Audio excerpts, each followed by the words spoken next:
My name is Matthew Mitrione. I'm a UFC heavyweight, currently 5-1, and I'm a father of 3, and I used to play football in the NFL. I'm a Midwestern boy, born and raised. I grew up in Springfield, Illinois. I always had a propensity to run my mouth and get myself in trouble, but also had an ability to tuck myself out of trouble as well. So it's kind of the same old, you know. Smoking pot, breaking into houses, doing dumb juvenile stuff. Being ADHD, or attention deficit hyperactivity disorder, impulsivity is my middle name, and you know, so I would do things whatever came up to mind. I'd usually do it, and that's what would usually end up getting me in trouble because I wouldn't think things through. So that was probably the thing that burdened me the most, but also probably the thing that helped me out the most and got me to where I'm at. My mother felt like I needed an outlet, so she tried to find me a couple different things. She put me in karate for about a year and a half, and that didn't really go too well. So then my best friend at the time, his name was Philip Pearson.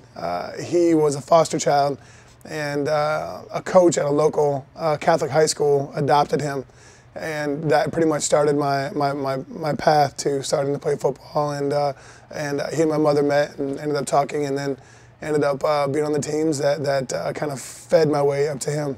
I did absolutely nothing academically whatsoever, and I didn't go to high school. I went to school high. So you know, it's one thing I learned was that in order to get to college, there's this thing called the NCAA clearinghouse, and that states whether or not a high school student has done his job enough academically in order to receive an academic scholarship into college, or an athletic scholarship into college. And I did not qualify for that, so I really didn't do a thing. Academically, I had a 1.42 GPA in 4 years of high school, which is interesting because I was never ineligible at high school because it was a Catholic high school, so they make up their own rules. So I was never ineligible there, and by the time it came down to getting into college, they were like, you didn't do enough. You had to go back and prove yourself, or go to a prep school, or just forget about getting an athletic scholarship. So I ended up having to go to high school for a 5th year in the same city of Springfield, Illinois. And I just went to a public high school and retook classes that I did really poorly in. I was getting recruited by a lot of schools to go play football there. But then by the time all this news came out that I wasn't going to qualify, I got dropped by pretty much everybody. And so that was probably the biggest thing for me to get into college, which also ended up being the biggest thing for me to get into the pros, was that I had to find a way for me to get out of my own way and stop hurting the things that were trying to help me or benefit me the most. And that was probably the biggest situation there. Collegiately, I played for the Purdue Boilermakers, and then in the NFL, I played for the New York Giants. And then I was with and I was active with them for 2 years. Well, I played, and then I was with the San Francisco 49ers in 2004, and then the Minnesota Vikings in 2005, and then they brought me back in 2008.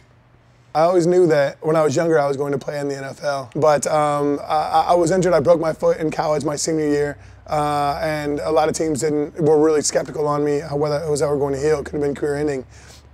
And as a result of that, once I got my opportunity to be a free agent with the New York Giants, I always knew I was going to make it. I knew, in my opinion, in my mind, I'm a second-round draft pick, and they got a steal, and I just had to go out there and prove it. That was all.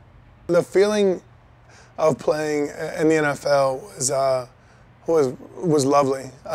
It was the one place I've ever been that was like a symphony of athletic people and movements. Everything worked the way it was supposed to all the time. People were where they were supposed to be. In college, a lot of times, if you're better than everybody else there or most other people there, like, you can react too quickly to something and have to wait for a play to develop for it to finally end up. And in the NFL, it's never that way. Everybody else is that way, and it's cool. It was like an athletic mecca. I mean, it's the most athletic people in the world doing the most athletic sport in the world. I left the NFL because the NFL got done with me. I got injured. I broke a bone in my foot called the navicular bone, and I had to have these 7 surgeries, 6 reconstructions that had cut my heel off, move it in, reattach it, lengthen my Achilles tendon. I got a staph infection in it. I had to build a PICC line in my arm, and I didn't walk. Out of all that, I didn't walk for 16 months. I had a miserable experience. And out of that, I could kind of tell that the writing was on the wall. And I had to look for something else, so I really make a super comeback. And I tried to make a comeback, and that's when I got active again with the Minnesota Vikings in 2005. And I became active with them. I actually did really well with them, but I lost weight from being on crutches for so long. and they transitioned me from being a defensive tackle to a defensive end, and I just didn't get the transition. I couldn't get it fast enough, and I played so much as a rookie that I didn't have practice squad eligibility left. So they ended up cutting me because they didn't have time to invest in me. But that was kind of like the writing on the wall, that it was time to look for a different career because, like I said, football was done with me. And that was in my last game I played in was week 6 of 2005.